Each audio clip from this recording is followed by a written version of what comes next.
مرتبہ مسجد نبوی کے اندر موجود تھے تو ایک شخص آیا، عرض کہ یا رسول اللہ، اگر میں اسلام قبول کر لوں کیا اسلام کی وجہ سے میرے گزشتہ گناہ معاف ہو سکتے ہیں؟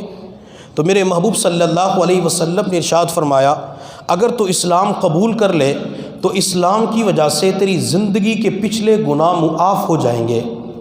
تو وہ شخص کہنے لگا، یا رسول اللہ، میں نے ایک بہت بڑا گناہ کیا ہے، میرا گناہ بہت بڑا ہے۔ آپ صلی اللہ علیہ وسلم نے فرمایا، تیرا گناہ بڑا ہے یا آسمان بڑا ہے؟ اللہ کے نبی، میرا گناہ بڑا ہے۔ میرے محبوب نے فرمایا، اللہ کا عرش بڑا ہے یا تیرا گناہ بڑا ہے؟ اللہ کے نبی، میرا گناہ بڑا ہے۔ میرے محبوب نے فرمایا، اللہ کی کرسی بڑی ہے، تیرا گناہ بڑا ہے؟ اللہ کے نبی، میرا گناہ بڑا ہے، میں نے بہت بڑا گناہ کیا ہے۔ میرے محبوب صلی اللہ علیہ وسلم نے فرمایا، اپنا گناہ تو بتلا، تو نے جس قسم کا گناہ کیا ہوگا چاہے چھوٹا ہے یا بڑا ہے، اللہ تعالیٰ اس گناہ کو معاف فرما دیں گے۔ تو وہ شخص کہنے لگا، یا رسول اللہ، زمانے جاہلیت کے اندر میری اہلیہ امید سے تھی اور میں تجارت کے لیے شام کے سفر پہ جا رہا تھا، تو میں نے اپنی بیوی سے کہا، اگر بچہ ملے، بیٹے کی ولادت ہو، اسے زندہ رکھ لینا، بچی پیدا ہو اسے زندہ درگور کر دینا، اسے مٹی کے اندر اپنے ہاتھوں کے ساتھ دفن کر دینا۔ میں اپنی بیوی کو یہ وصیت کر کے تجارت کے لیے سفر پہ چلا گیا۔ کئی عرصے کے بعد جب میں اپنے گھر کے اندر داخل ہوا تو میں نے گھر کے اندر ایک چھوٹی معصوم بچی دیکھی، خوبصورت چہرہ اور محبت کرنے والی آنکھوں کی ٹھنڈک۔ تو میں نے اپنی بیوی سے پوچھا، یہ کون ہے؟ تو اس نے کہا، میں آپ کو شام کے وقت بتلاؤں گی۔ تو میں نے شام کے وقت بیوی سے پوچھا، کون ہے؟ تو میری بیوی نے بتلایا کہ آپ نے مجھے وصیت کی تھی، بیٹا ہو تو رکھ لینا، بچی پیدا ہو تو زندہ درگور کر دینا۔ میرے ہاں بچی کی ولادت ہوئی، میں بچی کو قتل کرنا چاہتی تھی۔ جب زندہ درگور کرنے کا ارادہ کیا تو میرے ذہن کے اندر ایک خیال آیا، پتہ نہیں میرا خاوند کب آتا ہے، میں اکیلے زندگی کیسے گزاروں گی، میں اس بچی کے ساتھ اپنا وقت پاس کر لوں گی۔ چنانچہ میں نے اس بچی کو رکھ لیا، یہ بیٹی آپ کی ہے۔ تو وہ شخص کہنے لگا، یا رسول اللہ، جب مجھے پتہ چلا کہ میری بیٹی ہے تو مجھے پوری رات نیند نہیں آئی، میں کروٹیں بدلتا رہا کہ صبح ابو جہل کے پاس جاؤں گا تو ابو جہل کیا کہے گا، میں عتبہ شیبہ کے پاس جاؤں گا تو وہ کیا کہیں گے۔ چونکہ اس معاشرے کے اندر، مکہ مکرمہ کے اندر کسی کو داماد بنانا ایک معیوب سمجھا جاتا تھا، تو کہنے لگا، میرے ذہن کے اندر یہ سوال اٹھ رہے تھے، ابو جہل کو کیا جواب دینا ہے جب ابو جہل مجھ سے یہ پوچھے گا کہ تیری بیٹی جوان ہو جائے گی، تجھ سے کوئی رشتہ مانگنے کے لیے آئے گا، تو سسر بنے گا، وہ تیرا داماد بنے گا، تو اپنی بیٹی اس کے بستر پہ بھیج دے گا۔ اللہ کے نبی، میں پوری رات یہی سوچتا رہا۔ جب صبح کا وقت ہوا تو میں نے اپنی اہلیہ سے کہا کہ بچی کو تیار کر دو، میں نے بچی کو اس کے ماموں وغیرہ کے گھر ملنے کے لیے جانا ہے، تو بچی بھی ملاقات کر کے آ جائے گی۔ یا رسول اللہ، میری اہلیہ نے بچی کو تیار کیا، میں نے کہیں سے کدال اور رسی کا انتظام کیا اور وہاں سے میں بچی کو لے کر اپنے سسرال جانے کی بجائے جنگل کی طرف چل پڑا۔ میری بچی چھوٹی تھی، معصوم تھی، وہ چل نہیں سکتی تھی، حتیٰ کہ بچی کے پاؤں کے اندر کنکر چبھے اور پاؤں سے خون نکلنا شروع ہو گیا۔ تو میں نے بچی کو زبردستی گھسیٹا۔ بچی کہنے لگی، ابو میں معصوم ہوں، چھوٹی ہوں، آپ مجھے کندھوں پہ اٹھا لیجئے۔ یا رسول اللہ، مجھے اس وقت بچی کے اوپر کوئی ترس نہ آیا، میں نے بچی کو زبردستی گھسیٹا اور میں بچی کو لے کے جنگل کے اندر پہنچا۔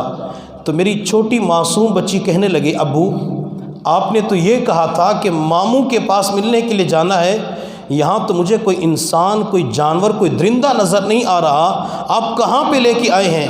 یا رسول اللہ، جب بچے نے یہ بات کہی میرے اوپر پھر بھی کوئی اثر نہ ہوا، میرا دل تو پتھر بن چکا تھا، میرا دل سخت ہو چکا تھا، میں تو بچی کو قتل کرنے کے لیے جنگل کے اندر لے جا چکا تھا۔ میں نے زمین کے اوپر گڑھا کھودنا شروع کر دیا، میرے پاؤں پہ مٹی گر رہی تھی۔ میری معصوم بچی جو چھوٹی تھی، اس کے پاس ایک چادر تھی، ایک چادر کا ٹکڑا تھا، اس چادر کے ٹکڑے کے ساتھ اس نے میرے پاؤں کو صاف کرنا شروع کر دیا۔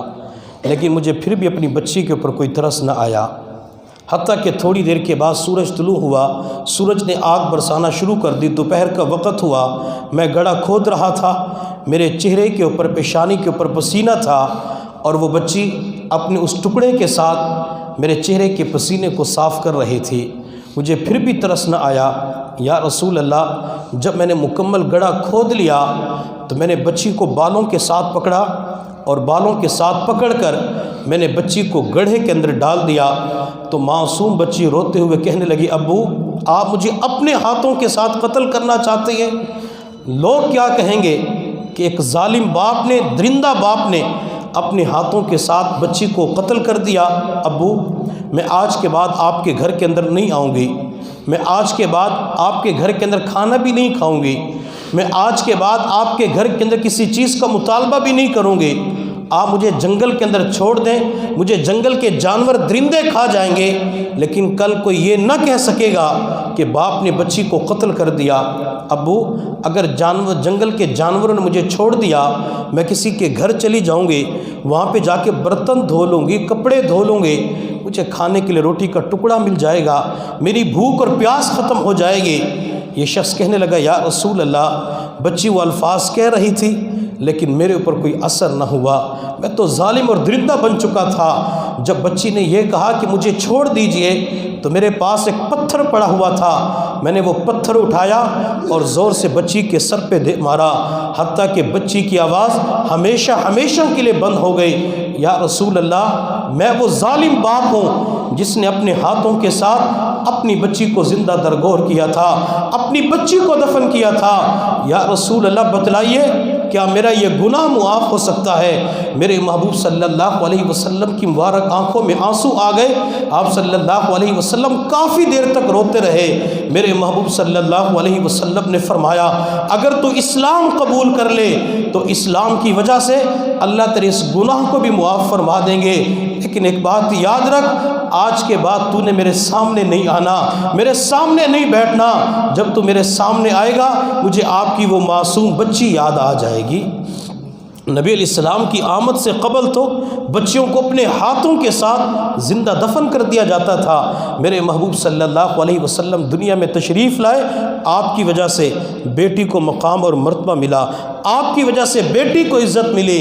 وہ عورت جس کو ماں کا مقام ملا، وہ عورت جس کو بہن کا مقام ملا، وہ عورت جس کو میرے پیغمبر کے صدقے بہن کا، بیوی کا مقام ملا، جس کو دادی اور نانی کا مقام ملا، آج وہی عورت سڑکوں کے اوپر چیختی چلاتی ہے، وہی عورت سوشل میڈیا کے اوپر آ کے چیختی چلاتی ہے کہ میرا جسم میری مرضی، میرے اوپر کسی کا حکم نہیں چلے گا۔